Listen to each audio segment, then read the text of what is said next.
Some disappearances shake the world. Others are buried in silence, remembered only on a milk carton, or in the haunted dreams of a mother who never stopped searching. In June 1994, in Cody, Wyoming, a quiet town nestled beneath the Absaroka Mountains, a 7-year-old girl named Lena Harrow vanished after a local children's talent show at the community center. She had just won first place for her solo singing performance. The last person to see her was a backstage staffer who said Lena was going to find her mom for a photo. After that, no one saw her again. No screams, no witnesses, no security cameras. The floral dress Lena had worn was found folded in the dressing room. Her little trophy was left on the counter. In its place was a gray hoodie, far too large for her. No one knew where it came from. Everything was silent, as if Lena had never been there at all. Her parents called the police that same night. Within 2 weeks, the story was leading local news across Wyoming. But when no suspect emerged, no clues surfaced, and no ransom note came, public interest faded. 9 months later, Lena's face appeared on the back of a milk carton. By 1990, her mother, Clarice Harrow, had moved in with her younger brother on the outskirts of Cody to escape the media. She stopped working, slept during the day, stayed awake at night. Lena's father took a graveyard shift guarding a warehouse. They never celebrated her birthday again. They didn't hang her photos. They didn't say her name. Until one afternoon in March 1990. Clarice climbed into the attic to search for old supplies. On a high wooden shelf near the ceiling, she found a Hello Kitty plastic bowl, old and dust-covered. Inside were a few strands of hair. It was the same bowl Lena used every time she visited her uncle's house, the one Clarice remembered throwing away after her daughter disappeared. The bowl itself wasn't frightening, but Clarice stood still, trembling. Something about the light filtering through the attic cracks made her pause. She crouched, followed a faint line in the dust, and found a seam in the floorboards, a plank that could be lifted. Beneath the boards, there was no storage. There was a drop, a hidden passage leading into a cold, stale space not listed in any blueprint of the house. A space that smelled of melted plastic and chlorine. And deep down beyond, where any flashlight could reach, was something the police and FBI had missed for 3 years. Because Lena Harrow never left Cody. Clarice Harrow thought she was losing her mind. They say grief dulls the senses, but for Clarice, it sharpened everything. Her fingers trembled as she lifted the loose floorboard, revealing a square hole swallowed in blackness. A cold gust hit her face thick with the stench of old plastic, rusted chlorine, and something faintly like antiseptic powder. There were no stairs. Just a drop more than 6 feet deep, walled in dusty concrete. At the bottom, a scuffed cement floor and a small flashlight lying on its side. Clarice thought to call someone, but her throat clamped shut. Instinct overruled fear. She grabbed an old rope from the attic hook, tied it around her waist, and lowered herself down. Her feet touched the ground. A soft clink echoed from the darkness like a metal door brushing closed. Clarice froze. Her heartbeat surged, sharp and ragged. The hidden room was no larger than 10 square meters. No windows. A single vent, high up and sealed with rusted mesh. In the corner, a thin mattress laid directly on the floor, surrounded by scuffed marks like someone had knelt there for years. On the wall, crude drawings made with a thick marker, a sun, a flower, and one crooked line of text. My name is Lana. Clarice gasped. Lana. That was how Lena used to say her own name as a toddler. She followed the drawings. There were over 100 tally marks scratched into the wall, some crossed out, some carved deep enough to bleed. She found a pair of children's shoes hidden between 2 bricks. A torn coloring book, a wrinkled note with shaky handwriting. Mom said I was good today. Can I come out? Clarice collapsed to her knees. The cement scraped her skin, but she didn't scream, didn't cry. She only breathed. Rapid, shallow, as if she had entered something sacred, or a tomb. Because in that moment, she knew. Her daughter never left. She turned on the flashlight, sweeping it along the edges of the wall. One concrete patch looked different, softer. The seal line had been smeared over. Clarice picked at it with her nail, revealing a seam. Inside was a hidden compartment containing a small metal tin, the kind that once held cookies. She opened it. Inside was a photo of Lena, not an old one, a recent one, taken with a cheap instant camera. Lena looked about 9 years old. Her eyes were focused, her face thinner, but she was alive. In the photo, she wore the same gray hoodie found in the dressing room 3 years ago. Clarice began to shake. She gripped the photo, but her mind emptied. Who took this picture? Who kept her daughter hidden for all these years? And why? Had no one ever heard a thing? She crawled out of the pit. Just before she turned away, her flashlight caught one last line on the wall. "Please, tell Dad I remember his voice." Clarice could no longer stand. But she understood. This was no longer a missing person case. This was a deliberate imprisonment. And whoever did this knew exactly who Lena was. Clarice Harrow descended the stairs as if her legs no longer belonged to her. The photo of her daughter was still warm in her hand. But when she placed it on the kitchen counter, the first thing she did wasn't call the police. She locked every door in the house. Deep down, Clarice knew something more clearly than any investigator ever could. If her daughter had been here for 3 years without anyone knowing, then someone was still close. Very close.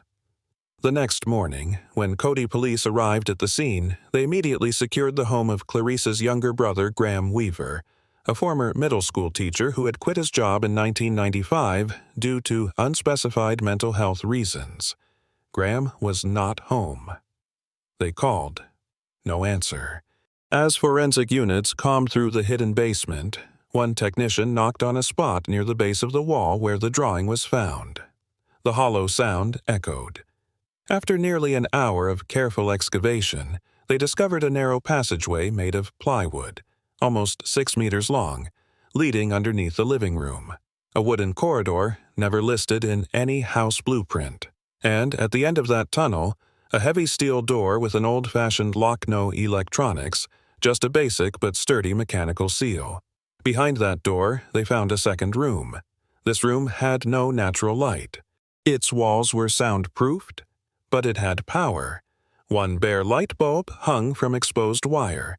On the desk sat an old cassette player, the kind used in the late 80s. Next to it were 4 gray tapes, unlabeled. When an investigator pressed play, the voice that played wasn't an adult. It was a child's voice, learning how to speak. "Mom says, if I'm good, I can go to the park. I remember the green swing." "Mom, what day is it today?" It was Lena's voice, but it had been played so many times it sounded warped, altered. Why would someone need to hear this over and over? Who was listening? And why was the room completely soundproof? One officer asked Clarice, "Have you ever heard anything in the past 3 years?" Clarice shook her head. "I always thought the noises were from the plumbing. The house is old." When investigators pulled Graham's permits, they found he had filed a request to build a private wine cellar in 1994. The application was approved, but no inspector ever followed up, and the man who built that cellar was him. The manhunt for Graham Weaver began. That afternoon, police located him at a roadside motel 30 minutes from Cody in Thermopolis. He was sitting at the bar. He'd ordered 1 bourbon. When police entered, Graham didn't run. He didn't ask why. He didn't plead. He simply said one sentence. "The girl's still alive, huh?" Graham Weaver was arrested in silence, but that silence didn't last. At the Cody Police Department, he sat in the interrogation room for 4 hours without speaking. Eyes down, no resistance, no lawyer, just a small blue-black notebook pulled from his jacket pocket, the kind used for recipes or pill schedules. No one paid it much attention until an investigator opened it. What they found inside froze the room like a morgue freezer. No addresses, no greetings. Just repeated, ritualistic diary entries, all typed in capital letters, perfectly aligned, not a single misspelling. Lena did not cry today. Do not turn on main room light before 10 a.m. No reading when there is sound beyond the wall. Always answer when asked, "Who loves you most?" Each day had its own line, split into 3 columns. Wake, listen, silence. 1,186 days, not one missing. It proved one thing beyond doubt. Graham hadn't kept the child by accident. He had raised her according to his own system, structured, monitored, controlled to the minute. When the team returned to the house, they tore through every untouched corner, even the most harmless ones. In the living room beside the television stood a simple glass fish tank. 3 goldfish swam lazily around, a few colored pebbles, fake plants, but when they lifted the bottom panel, they found a hidden wooden compartment roughly 12 inches deep, sealed with the layers of silicone. Inside were 2 plastic boxes containing memory cards and old VHS tapes. Total, 27 digital cards, 9 analog cassettes. No labels, no dates. They were taken into evidence. And when the first clip played, everything changed. The screen showed a darkened room 2. Lena sat on the bed. Each tape ran from 15 minutes to over an hour. There was no physical abuse, but each video documented cognitive reinforcement sessions. Graham stayed off camera. His voice came through a speaker. "Lena, do you remember your mother? If she died, would you still be a good girl? Now say, 'Only Uncle is here with me,'" Lena repeated, eyes fixed on the lens. No tears, no resistance. She had no idea she was being recorded. In tape 7, her voice trembled. "Can I write a letter to Mommy?" Graham didn't reply, but the next day the camera caught Lena writing a message on the wall. "If Mommy's alive, she'll read this. If not, I'll wait until I'm 10. The message was later painted over, but the camera caught everything. By tape 13, investigators couldn't remain in their seats. One left the case due to psychological trauma. Another slammed the table and swore to push for maximum sentencing. The press exploded. Headlines read, "The Invisible Fish Tank That Held Cody's Darkest Secret." Lena brainwashed for 1,000 days in total silence. No screams were heard, but everything was recorded. That night, after the last of the tapes had been reviewed, lead investigator Charles Levin ordered a full sweep of the home's ventilation system. Not because he thought someone might still be hiding, but because of a strange sound buried deep inside tape number 23. In that recording, as Lena was drawing on the wall, the audio analyst detected a soft, faint exhale. Not Lena's and not Graham's. The breath came from behind the wall. At first, they assumed it was static. But after isolating the mid-range frequency, they confirmed it. An adult woman's voice, breathy and raspy. Then, a faint whisper barely audible. "The girl is still alive." The house was immediately locked down again. Technicians opened the vents running from the attic to the lower basement, the same old metal ducts that had never been inspected. Near the junction connecting Graham's bedroom and the second basement room, they found a section that had been cut and resealed with layers of black electrical tape. The tape was thick, coated in hair, dust. They peeled it open. Inside was a crawl space less than a meter deep. And, at the very end, a woman's body, decomposed, wedged tightly between the walls. No ID, no visible wounds. But her left hand still clutched a small clip-on audio recorder, the kind used by journalists. Still functional, and on her wrist, a faded medical bracelet that read, "Regina, Intake Volunteer, Pine Hill Clinic." The name Regina made Clarice freeze. She recognized it immediately. Regina had been a mental health volunteer who visited Graham's home in 1993 during his early treatment. She had met Lena once, briefly. She disappeared in 1994, just weeks after Lena. No one ever connected the 2 cases, until now. The audio file recovered from the recorder contained over 6 hours of fragmented recordings. In one segment, Regina's voice whispered, "I don't know what you're doing, but I can hear her voice. Graham, you have to let her go. Then came Graham's voice, low and sharp. There's no turning back, Regina. If you speak again. The last minute was nothing but crashing noises.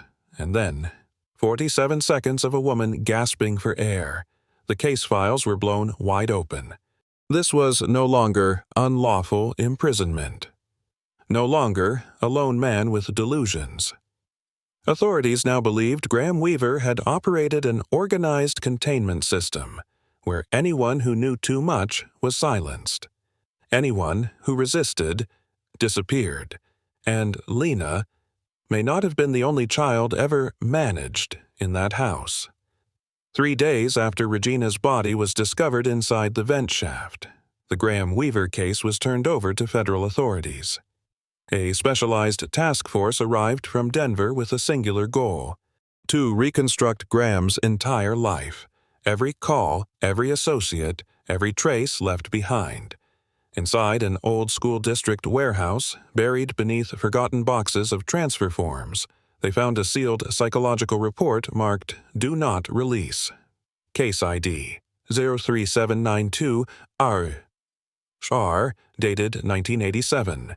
Evaluator, Dr. Malcolm Bricks, a now retired school psychologist. Patient, Graham Weaver, age 15. Diagnosis: insufficient evidence for schizophrenia, but exhibits high deviance, empathy disruption, compulsive mimicry likely due to prolonged exposure to a dominant male relative. The male relative in question: Graham's adoptive father, a man named Silas Mott, former school librarian, a man with no criminal record, a man who was never questioned after Lena's disappearance, a man Graham had never mentioned, not once in any interview. The task force began tracing Silas, but records ended in 1991. No tax returns, no bank activity, no Social Security. It was as if he'd deleted himself, until a young analyst noticed something in one of the old videos. In tape 14, for a brief moment, the camera panned across a wall mirror. And there, a second figure, standing behind the steel door. Not Graham. This man didn't speak, didn't move. He never appeared in any other footage, but the image was clear enough. A middle-aged man, balding, thick glasses, buttoned shirt, no full face, just presence. Lena turned toward him, looked directly at him, and she didn't flinch. She knew him. For the first time in the case, Graham was asked directly, "Who is the man in the video?" He chuckled, a soft, dismissive sound. Then he said, "I didn't teach her those things. I just kept the program going." The first lessons were his. That was when the FBI confirmed. Silas Mott was not missing. He was alive under a new name, Reverend Lucas Bryn, a volunteer pastor at a small, unregistered church in New Mexico. The church sat alone on a hillside. No parishioners, no cameras, no suspicion. But behind the pulpit wall was a locked room. This church had no cross, just a wooden board, nailed diagonally, painted white-propped between the pulpit and a cracked back wall. No pews, no choir, no congregation, no preaching schedule. From the outside, the First Restoration Ministry of Light was just a gray house leaning on a slope near Carrizozo, New Mexico. A place no one would ever pass unless they meant to. And that, it seemed, was exactly the point. On October 4th, the FBI raided the site. Silas Mott, now calling himself Reverend Lucas Bryn, was dusting a wooden table. He didn't panic, didn't resist. He simply placed a hand on his chest and smiled. "At last, we meet again," he said, as if welcoming an old friend. The front room was unremarkable, but behind a wooden sign that read, "And his light shall restore you," they found a steel door, concealed behind black velvet, and a small bookshelf filled with outdated Bibles. Beyond the door was a narrow spiral staircase, made of concrete, descending into a dark basement with no electricity. The air was thick with mold and bat guano. One agent had to wear a breathing mask due to uncontrollable coughing. At the base of the stairs, a narrow hallway stretched forward.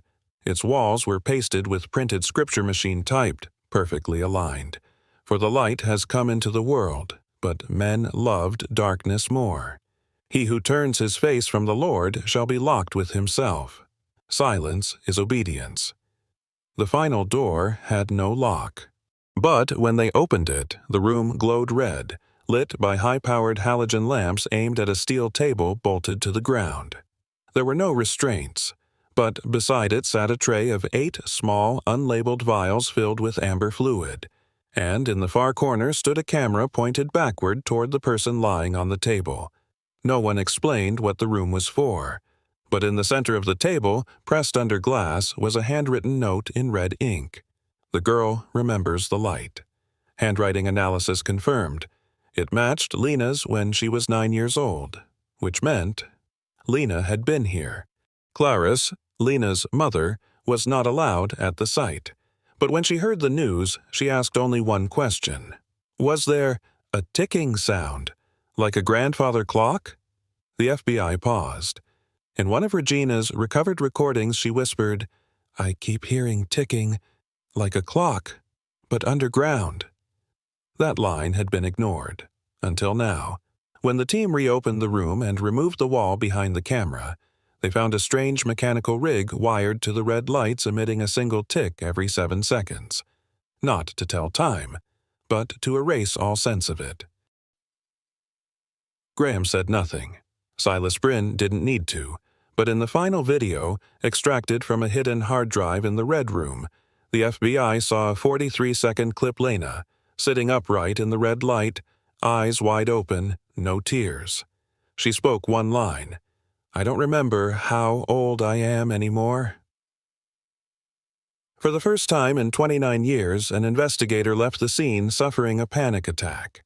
She had just seen a room, and she didn't know if it was for re-education or for exorcism. When Lena awoke at the Adolescent Trauma Recovery Center in Albuquerque, she said nothing for 36 hours. No tears, no panic. Just a vacant stare, as if she was still looking at something that hadn't left yet. Psychologists diagnosed her with internalized memory fragmentation, a condition where prolonged exposure to psychological programming causes memories to blur between real and implanted suggestion. Then, at 3:14 a.m. on the second night, Lena sat up suddenly in bed. She stared at the wall and asked, "Is the well still there?" The nurse thought she was dreaming, but Lena repeated, "The well that talks. It knew my name. Nobody believes it. It didn't have a bucket, but there was a voice inside." The information was sent immediately to the FBI. They asked Lena, "Where's the well?" She answered without pause, "Underground, behind the wooden chair, near the door with the sun drawn in crayon." No one understood until one agent recalled that in Lena's hand-drawn sketch of the church basement, there had been a sun symbol with 3 diagonal rays near the bookshelf. The technical team returned to the site. They removed a layer of cracked tile flooring and discovered a cement well cover no handle, no rope. After 3 hours of careful dismantling, they opened it. The stench of rust and rotting bone poured upward.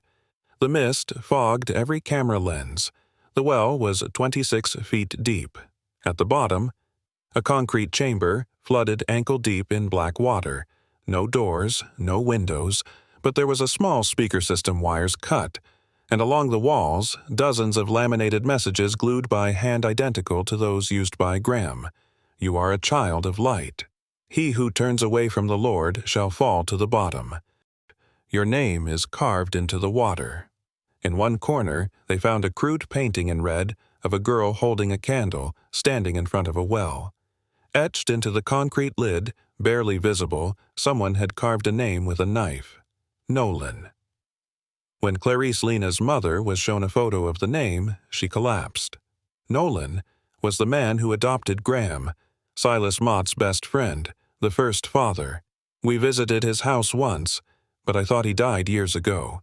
The FBI checked records. Full name, Nolan Varick. Disappeared in 1982. No death certificate. No legal withdrawals. Only one final document, his name listed on a land donation form for a private educational center. That land later became Silas Bryn's church. Um, which means the well was built on Varick's property, which means Graham, Silas, and Nolan 3 generations had once lived, taught, and left behind a voice in the well, to convince a child that it was being called. When an agent asked Lena, one last time, "Are you certain who was speaking from the well?" she said nothing. Then smiled a crooked, feral smile unlike any child her age. It wasn't one person. It was 3. 2 weeks after Lena was rescued, the specialist began to notice something strange. She remembered almost nothing about her mother. Not her birthday, not her elementary school, but Lena could recite exact passages from the Bible, in ancient Latin, a language she had never been taught. She remembered Silas's voice during sermons. She remembered what Graham liked to eat on Thursdays. She remembered the sound of water dripping onto metal in a room no one had found yet. But when she was shown a photo of Nolan Varick, the first father, Lena's reaction wasn't fear. It was a slight bow. Subtle, as if from an old habit. "What did he teach you?" a doctor asked. Lena stayed silent. Then, using a voice that was not childish, but low, slow, and almost rehearsed, like playback from an old cassette, she said, "He told me, memory is not for keeping, memory is for repeating. So when I sleep, he holds it for me, and when I wake up, I am him." The room fell silent. One psychologist stood up and left the session. Another simply stared at Lena, as if she were a dormant transmitter suddenly reactivated. The next day, they conducted EEG scans on Lena while showing her religious symbols. Each time she saw the triple-ray sun symbol, her brain activity spiked, mirroring the response of someone who had undergone forced psychological conditioning. But once, when asked to write down the first sentence that came to mind, Lena wrote, August 17. Graham had stomach pain, Silas coughed blood, Nolan shaved my head for speaking before being called. That sentence could not belong to her. It belonged to someone who came before, a child before her, a mind overwritten or absorbed. The investigation concluded. Silas was sentenced to life in prison. Graham refused to stand trial, placed in solitary confinement. Nolan remained unconfirmed. Alive or dead, no one knew. But Lena was never sent home. Clarice, her mother, still visited weekly. But every time she touched her daughter's hand, Lena flinched as if her mother's skin belonged to someone she no longer recognized. During one final visit, Clarice asked, "Do you remember the day you were born?" Lena replied, without blinking, "No, but I remember the day he died. Because that day, I spoke to myself for 4 hours. In his voice." Clarice cried. Not because her daughter didn't remember, but because maybe Lena remembered too much, and there was no room left for Lena anymore.